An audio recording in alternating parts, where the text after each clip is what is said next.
Assassin's Creed Shadows. This is such a complicated game for so many reasons. After multiple delays, Ubisoft's shaky track record lately, and an entire hate campaign around Yasuke, it's hard to just focus on the video game itself. Like, how good is this thing? Because ultimately, that's what people care about. Is this a good video game or not? And so that's what we're going to focus on. After 40 hours of playtime with the game, I'm shocked at how well this has come together. I'm surprised how much I'm personally enjoying this, how much it's hooked me, and I don't want to stop playing. But I do want to say this is not a review for several reasons. First off, it's a sponsored video, and I don't think that makes a lot of sense. And second, I need to put more playtime into this game. I don't think this is enough time to come to a definitive conclusion because this is a big game. This is a vast game that you can play, according to the creative director, up to 80 hours. Instead, these are my impressions after 40 hours of playtime, the things I love, the things I don't love, and I hope it gives you a good idea of what you can expect when the game comes out in a few days. Before we jump in, as I mentioned, this video is sponsored by Ubisoft. You can pre-order the game now to get the Awaji expansion.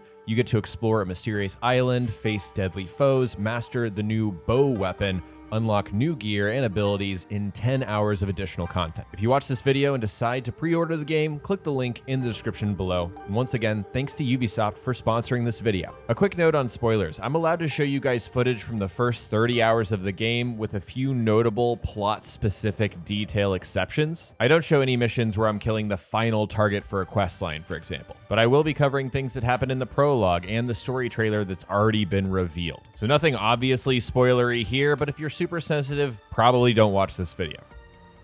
As a franchise, Assassin's Creed has been around long enough and has reinvented itself enough times that it means a lot of different things to a lot of different people. With each new entry, there's a decision to be made. Is this going to appeal to fans of the older games of Ezio and Altair? Or to fans of the newer games of Cassandra, of Bayek, of Eivor? Or is it possible to find a sweet spot to give you that vacation action-adventure game where you go to an exotic location but also give you that feeling of the assassin fantasy of running along rooftops as a ninja and assassinating enemies? I'm very happy to say that I think they found a sweet spot, and that's something that I've been desperately looking for in the last several games, not including Mirage, by the way. I think that was just too much of a smaller side spin-off game to compare. But you look at Valhalla, which very much told you you were a Viking first and not even really an assassin second. I look at Odyssey, which took the rulebook for how to make an Assassin's Creed game and threw it out the window completely. These games had Assassin's Creed in the title, but it was hard to say to the average person this is an Assassin's Creed game because those elements felt like vestigial limbs, still attached to the game, but not quite doing anything or serving a big purpose. Shadows absolutely deserves the Assassin's Creed label in front of the title. It reminds you why it was fun to play the older Assassin's Creed games, to skulk around and assassinate your targets silently without being seen. And it manages to successfully evolve the formula forward by adding things like the grapple hook and shadows, which really do fundamentally change the way that you play this game in stealth. In fact, I don't want you to get the wrong impression from the beginning of this video. This is not a game looking backwards. I think it's a game looking both ways, both back and forward. The entire structure of this game, in fact, is what if you took the target hunt from Assassin's Creed Odyssey and Valhalla and just made that the entire game? What if almost every single piece of story content in this game is in support of chasing down your targets, of exploring leads and figuring out who you need to kill? What if you took that experience, that feeling of exploring an ancient world that you got in Origins and Odyssey,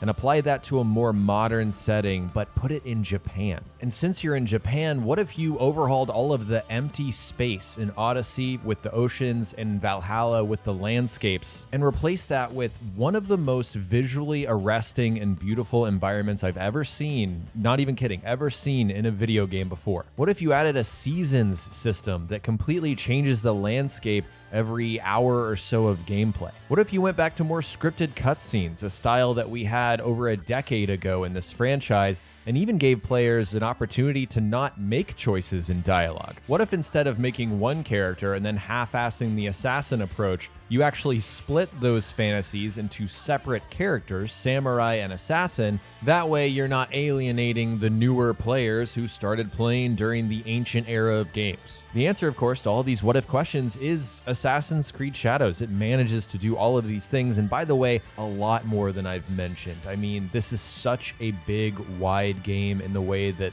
the last several large open world entries have been, but if any of what I've mentioned sounds good to you, then I think you're really gonna like Assassin's Creed Shadows. Of course, this is not a perfect video game. There are some weird decisions here, particularly with the pacing and introduction of characters and flashbacks that I found weird. The fact that there's no lantern or torch in this game, and the fact that nighttime and any indoor area is so insanely dark, coupled with the decision to get rid of the ability to meditate, to progress forward from day to night and night to day, is just weird. Loot, progression, some of the side objectives. I have gripes with this game, but I think on the whole, you should take away from this video, I really like Assassin's Creed Shadows, and again, in a way that is surprising to me. Let's dive into the narrative. This is something that did not hook me when I previewed the game back in January of this year. Naoe and Yasuke didn't leap off the screen for me. They didn't feel remarkable. And to be fair, that's most preview events where you play a game early. In any case, I was surprised when I really did connect emotionally with both of these characters, with Naoe and Yasuke. And this is coming from someone who came into the game being like, I am only playing Naoe, don't really care about Yasuke, and that could not be further from my experience dozens and dozens of hours into the game. And I will say, I still much prefer playing as Naoe. There's no question about it. She supports the fantasy that I look for in an Assassin's Creed game. But Yasuke's presence is necessary. His plot is intertwined with Naoe's. Their fates come together in a way that is meaningful, and they have a lot of interesting interactions together and cutscenes that I really appreciate. They will butt heads. They will have differing ideas about how something should be handled, and you get to see that play out on screen. I think it's really fascinating and well done. And a big part of why it works, man, is these cutscenes, these scripted cutscenes. I don't understand the move away from this kind of stuff in recent games. I'm just not going to care as much about a story scene that is just two people with over-the-shoulder cameras talking back and forth. There is that in this game, but a lot of the plot, the central driving narrative, is told through some very interestingly placed shots that put you in the environment and give you different angles to maybe give you an insight into how these characters are feeling and their emotions. It's just pretty, and it's more artistic. It's more cinematic, but I mean that in an endearing way and not in like it's like a movie way. However, it is very hard for me to not mention Shogun when I talk about how this game looks and how it's presented with its cutscenes.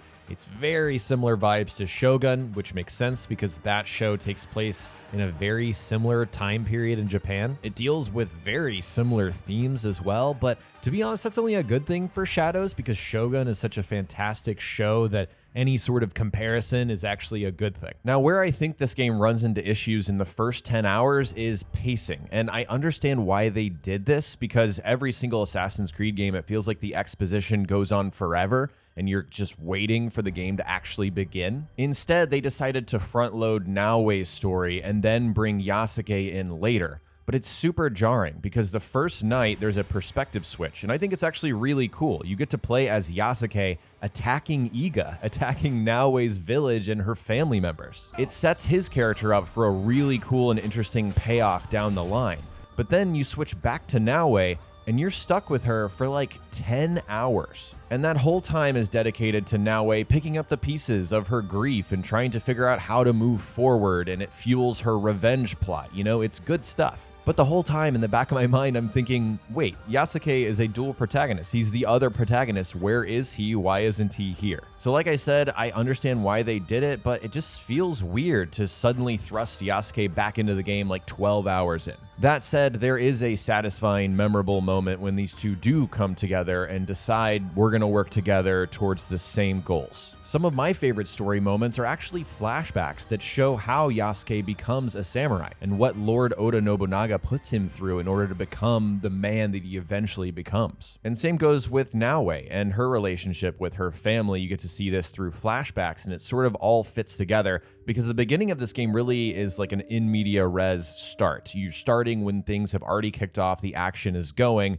and then the game decides to sort of pick up the pieces along the way and fill in the gaps. So once you finally see these two characters unite together and you get that backstory, that context, there really is something special here with this story. I just think it takes a bit of time to get up on its feet and running, and hey, if you play these games, then you're probably used to that by now.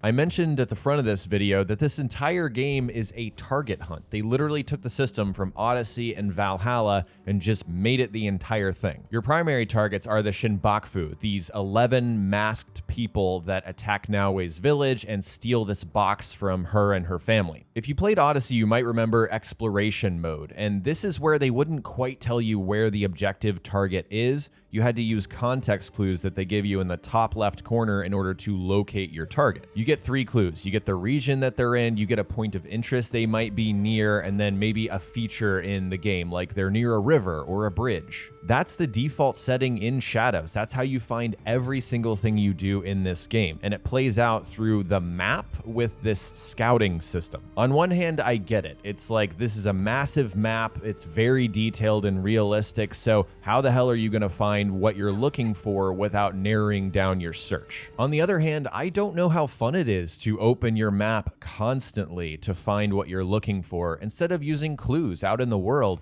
And personally, I prefer when a game uses the world and gameplay to help me find what I'm looking for, rather than a map and this gamified currency with scouts. I do like the intent because I think UB Quebec wants you to use your brain. They don't want to just give you one solid objective location that you can just turn off your brain and head to and not actually soak in the environment. But I'm not convinced that this was the right solution for that. I think there needed to be something a little more ingrained in the world and a little more hands-on than opening my map and using a scout to find what I'm looking for. Like, how cool would it have been to go to one of the many hideouts in all of the cities of this game and talk to an actual NPC, a physical scout, and say, hey, I need you to go to the sake brewery around the corner and listen for whispers. I heard something weird is going on there. It just feels a little bit cheap and surface level. However, I will say, once you actually find what you're looking for and get to the content, I think a lot of the investigation missions and clue following and talking to witnesses and really discovering who's behind the corruption in Japan is fascinating. There are so many times where the game puts you right in front of your target, but you don't quite know it's them you should be looking for. There's so much political intrigue and tricks being played on you. You don't know who to trust, but there's like 3 different people who could be your target. But they do a great job of keeping you on your toes. You never quite know what to expect.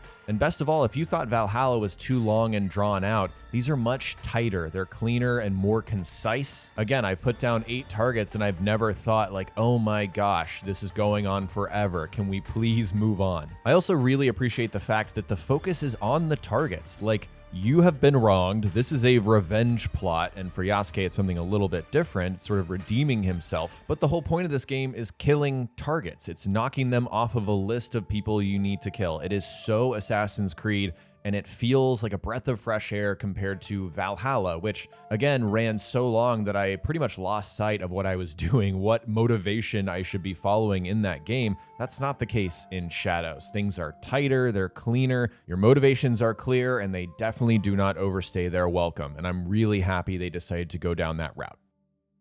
I want to talk about this world next because the target hunt is very much connected to it, because what the target hunt does is it sends you off into different corners of Japan to explore this world. And guys, I simply believe this is the best Ubisoft world we've had in a long time, perhaps since Odyssey, for 2 reasons: because of the way that it looks and the way that seasons bring it to life and give it variety, but also the way that it's laid out. And thank goodness we're in Japan, because the mountains really cut off your lines of sight, so you have to go around them in order to uncover what's on the other side. It reminds me of Game Maker's Toolkit, who made a great video about why Breath of the Wild was such a great game to explore. It's because they used mountains to cut off your line of sight and give you things kind of around the corner that would pique your interest, but you would have to make a decision to scale that mountain or go around it. That kind of magic is pulling at your intrinsic motivation constantly in this game, and it made me want to explore so much of this map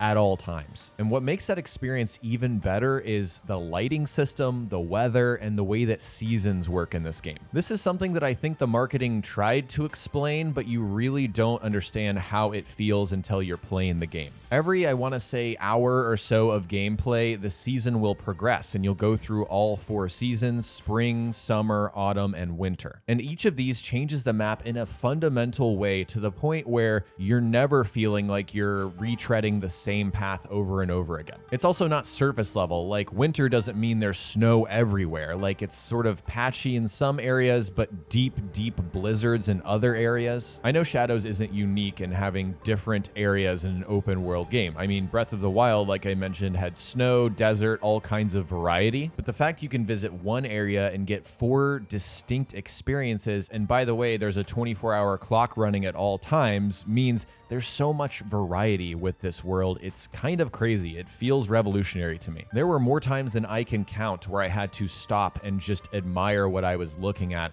especially when I was climbing up to the vantage points in this game. Playing this game at 4K with ray tracing and global illumination, all of that stuff on, oh, it's insane, guys. It really is pretty, and I think the footage speaks for itself. Speaking of vantage points, a big part of exploration is climbing these and then observing your environment to find different locations to explore. And I really didn't miss the recon bird. That is something that's not in this game, that's been in them since Origins. At the top of vantage points, you're able to use the observe mechanic, and that shows you all of the question marks, the areas, the locations that you haven't been to yet around you. And it works as intended. Instead of immediately revealing something, it sort of piques your interest. It's like, oh, there's something over there that looks interesting. I want to go check it out. I think they should have tied this closer into the target hunt personally, because it's not as helpful for finding where your targets are. They want you to use the map and the scouts for that, but I think this would have been a perfect replacement for that. Just get to a vantage point near the area where you need to be and locate your target. I also want to circle back on activities. This is something I was very down on after my preview event. I was like, really? This seems boring. We're really going to stop to pray at shrines and collect, you know, hidden records, scrolls, and draw paintings of wildlife. After playing this much time, this stuff feels very vibey now. It feels very appropriate for the world and the culture of Japan, and Shadows spends a lot of time bringing you into its world and immersing you and convincing you, yeah, it does make sense for these people to be doing this stuff. But I will say I've already reached a point where I'm like, oh, another shrine? Now I need to use, you know, LT to find the glowing white objects and go pray at each of these shrines. And also the lost records, man. These are little parkour puzzles, I think you could say, but there's no context for them. There's nothing in the records. It doesn't uncover any secrets that you're looking for. It feels like such a gameplay contrivance. Like, who put these scrolls here? What are the contents of these scrolls? This could have been assassin related even. It just feels like such a weird missed opportunity, and the motivation for me to look after these is just to mark this stuff off the map. I also feel that way about the citizens that need your help. Sometimes you'll find a guard like slapping around a civilian and really abusing them. So if you kill that guard and help that person, they give you a reward. You get to choose between scout intel, which is just another charge for the map mechanic, which like is a big eye roll for me. And the other one is like some information about the world around you. When you choose that option, this is what happens. Can you part with a piece of information? And that's it. They don't say anything. They just tell you to open up your map, and there's a map marker there that shows you where a vendor is that you haven't found before. So yeah, I was just expecting something a little bit more, and it took me out of the experience. Another thing that takes me out is these weird milestone objectives that I don't understand why they included, because they're so contrived. You'll talk to this crying little girl at a shrine. She'll be like, "The Ronin killed my family." And then your objective is to kill 50 Ronin in the area. I'm sure that's helpful to the little girl, but why am I not going on a revenge quest to find the specific Ronin that killed her family? There's at least one of these per region, and every time I've been disappointed. I'm like, really? Could we have not have come up with a unique side quest that tells a story that's memorable? Another couple things about exploration. I mentioned towards the top of the video that there's no torch in this game, and there's also no way to meditate to pass time from day to night and night to day. I cannot come up with an explanation that doesn't sound dumb. The best thing I can think of is maybe the lighting system in this game is so complex that It just caused too many problems for the character to carry around a lantern or a torch. But I especially can't stand that I can't change the time of day. Now, maybe this is because there's a lot of pieces of gear that enhance your damage during the nighttime, but that should be something that is allowed and open for me to change. I should be able to change the game to nighttime and deal more damage because that's how my kit works. You might be wondering, why do you care about having to play during the night? It's just so freaking dark in this game. And Ubisoft has told me that this is actually not intended. There's a day one patch that makes the night times lighter, but I've spent most of my time during the nights in this game wishing it was daytime again because the daytime is so gorgeous. It's drop dead pretty, and I feel like I'm missing out exploring this game at night. My takeaway with exploration so far is that this is an incredible map that I think you really have to experience to fully understand why it's so great. And despite the gripes that I very much do have, it's still worth it to go around to these activities and explore these shrines and just see what they brought to life, because I really do think it's a special open world.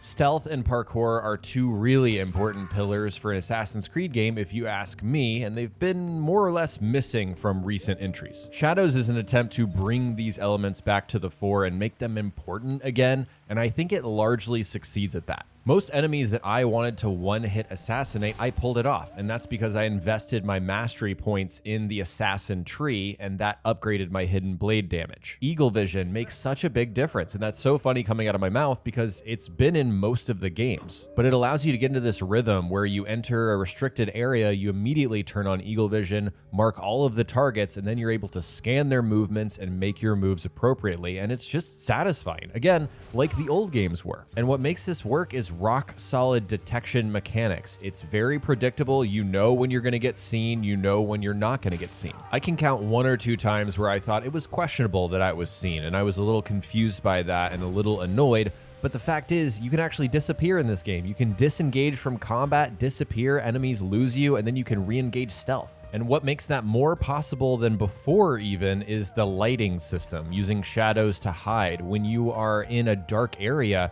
enemies can't see you at a certain range. And that fundamentally changes the way you approach encounters. It makes you look at the geometry of the level and the lighting and think, maybe I need to use that space over there in order to conceal myself, or I actually don't need to run away right now because I am completely obscured. It is very dark outside, so they can't see me. I think what's unfortunate about the mechanic is that it seems obvious. It's like, why wasn't this there in the beginning? But I think that works to its strength because it fits in like a glove. It makes sense. And again, it fits with the detection logic that is so rock solid. So if you want to be stealthy, if you want to lean into that assassin fantasy, then this game really supports that. And it's so funny for me to be praising the game about that because it's an Assassin's Creed game. It should do that by default. Finally, it does, and so I can only be happy about that. Noire has a bell, a smoke bomb, kunai, and shuriken to use in her toolkit. Some of them are more helpful in stealth, others are more helpful in combat. The kunai is perfect for taking out enemies silently and stealthily from a range, not as far as something like the crossbow with Ezio, but reasonable enough. And the smoke bomb by far is my favorite because it just works. It obscures you, it actually blocks the line of sight between you and your enemies, so you can use it to escape. And you can even drop it at your feet in combat to get a few cheeky one-hit assassinations on enemies when they're not expecting it. I use that constantly. On to parkour. I think we are at the best spot we've been at with free running and parkour since we got the massive open world games with Assassin's Creed Origins. Noire moves and runs and flips and jumps like an assassin should, like a shinobi, like a ninja. Your movements are more deliberate because you can't just climb absolutely anything at any time. You have to look for handholds and footholds and ridges to put your hands and feet on. The new tool, the grappling hook, is really helpful for crossing gaps and scaling walls in a way that feels appropriate to this character and also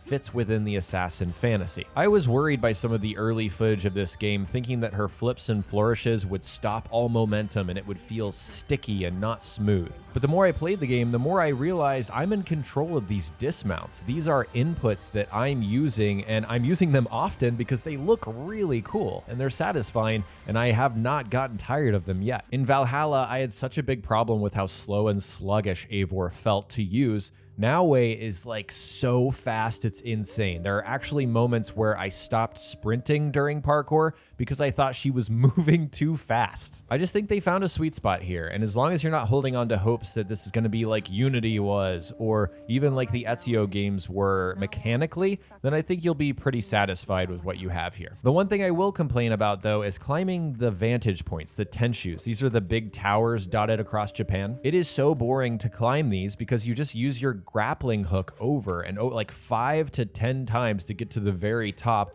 And I just think they could have come up with a more mechanically interesting way to climb these. One final note on parkour. This is not a city game, which is not my preference. This is a massive open world map with a lot of flat space that you're gonna use a horse to traverse. But there's enough going on here, enough opportunities to climb to get above your enemies, especially in stealth, to where parkour doesn't feel wasted. It feels like you're actually using it. It's just a really encouraging thing for someone who really does appreciate good parkour that feels fast, fluid, and works. Combat is something that I didn't expect to like as much as I did during the preview, and that feeling has carried through to the full game. And this is where I think splitting the protagonists really works well, because Noire and Yasuke, they fight so differently. Noire has this super fast acrobatic style where she deflects attacks, she's not allowed to block them. And so if you get hit as her, you get hit really hard and you die quickly. And then Yasuke is this Hulk of a man who handles way more like Avowed did in Valhalla, swings really hard and hits really hard and can take a beating. I would say 90% of my experience with this game is playing as Noire, both in combat and every other part of this game. But I will say that Yasuke has enough things going on in his kit that I think his combat is interesting. It very much just is up to what you're feeling. Starting with Noire, she has 3 weapons. You've got the katana, which is the all-around speed and power weapon. Then you've got the tanto, which she pairs with the hidden blade. And this is the one where you slice your enemies a million times, but it's all about trying to get behind them and then sink both of your daggers into their backs for maximum damage. And then the kusarigama is the sickle, and this one is great for groups. You can swing it around to hit multiple enemies. I actually use this one the least out of the 3. Each of these weapons has like a meta mechanic within it. So the kusarigama has this thing where if you pause between attacks, you get to chain another combo. Of course, the tanto, like I said, is about getting backstabs, and then the katana is about dodging and counterattacking. Switching over to Yasuke, he's got access to many more weapons. He's got the long katana, which is your bread and butter samurai weapon, but you can do these special sheath attacks that you've, I don't know, seen in anime where it's like really quick. It's very satisfying. He's got the kanabo, which is just this massive maul that tears apart armor. The naginata is great for groups, and it has a special combo that if you follow the button inputs, then it deals massive damage. The teppo is a gun, and it's got different ammo types for different situations, but it's got some melee capabilities, which is interesting. And then the bow. The bow is purely a ranged weapon. You can slow down time. You can apply different effects with your arrow tips, very much like previous games. Yasuke's special thing is that he can switch weapons mid-combo, and so there's a lot of different mix and match things you can do with his system that, again, I just haven't explored that much, but I can see the potential of. And then the whole time you're trying to get your enemies into a vulnerable state where they're glowing yellow, and then that's when your posture attacks deal even more damage. Add that to unblockable attacks, flurry attacks, and having to break enemy posture. There's a lot going on with this combat, and it turns into a sort of dance, a sort of rhythmic feel that I started to really enjoy. I also really love what they did with the skill trees in this game, especially coming off of Valhalla, which had that massive constellation. Comparatively, this is so clear. Each different skill tree path is divided by either a special skill that that character has or the weapon that they're using. So when you want to reset your skill points and go after a kusarigama build, for example, you can easily do that. You click one button, it resets your points, and you can put them back where they should be very quickly. Also, unlike Valhalla, the points that you spend can actually be felt in gameplay. There's only a couple ones that just increase your critical damage, for example, but for the most part, you're unlocking new capabilities or greatly buffing things that you already have. You can also specifically not use active abilities, which is something that I really appreciate because I don't like how these newer games focus on clicking RTA and unleashing a ridiculous move that deals massive damage. If you want to focus more on like your damage after dodging or chaining combos together, you're absolutely able to do that and avoid active abilities entirely, which again, I just appreciate. It's just a really light and easy to use skill tree, and it's so easy to respec, and you get right back into the action. You're not spending too much time on it, and that is my preference. My one complaint, why can we not refund individual skill points? You can only wipe the entire tree and then refill it, and this is the same problem that Valhalla did. I don't know why they don't give you that capability. A big part of the combat and what you're like trying to do moment to moment actually depends on your gear and the itemization of this game. Ubisoft Quebec decided to stick to their guns with their design choices in Odyssey, so a lot of the stats in this game are very powerful. It's like 50% bonus critical damage on posture attacks. My favorite gear perk actually changes the way that I approach stealth. So whenever I get an assassination, I get to throw a free kunai at a nearby enemy that would have otherwise got me detected. It feels so satisfying to pull off, and in this way, you can really kind of craft a loadout for your character. Now, I said I had a problem with loot and progression towards the beginning of the video. This is what I'm talking about because I just don't like how much loot this game throws at you. And that's such an annoying take because I also didn't like the way Ubisoft Montreal approached it with Valhalla. It didn't feel like there was enough loot, and then it was just boring and predictable. But in Shadows, I find it so weird how much crap gear is thrown at you. You're given so many white and green items that are like below your level, so they're not even useful. And then Ubisoft Quebec brought over the upgrade system from Odyssey, where you spend resources to bring lower tiered items up to your level. The problem is it is so expensive to the point that it feels like you're discouraged from experimenting and crafting a loadout, because in order to make it competitive and actually kill enemies at your level, you have to spend all of your resources to do that. And because the level scaling is so strict that things that are more than 3 levels higher than you will absolutely wreck you, you're gonna have to upgrade that stuff in a couple hours of gameplay anyways. So that ends up putting me in a weird, awkward position where I don't even want to upgrade my gear because I know I'm just gonna replace it in a couple levels anyway. It could be that the upgrading and the engraving systems in this game are more meant for the end game and I'm not supposed to engage with them as much, but yeah, I have never understood this approach to itemization and looting and level scaling. It doesn't make sense in my head, and it still doesn't make sense to me in Shadows. But the good news is, if you liked it in Odyssey, then you're gonna like it in Shadows because it's the same thing. All of that said, I do appreciate how powerful the perks are on my gear. It does feel like it fundamentally changes what I'm going for in any combat situation. It's just a shame to me that the upgrading is so expensive that it discourages experimentation.